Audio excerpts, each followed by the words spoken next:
Видео для тех, кто хочет поменять на Солярисе 2 масло в коробке передач. Для этого нам надо снять пыльник, защиту, открутить вот эту пробку.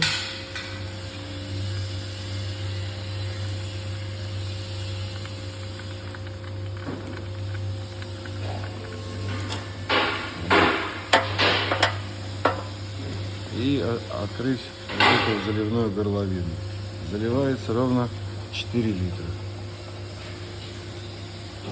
Ни сзади, ни спереди. Вот здесь оно сливается, здесь оно заливается.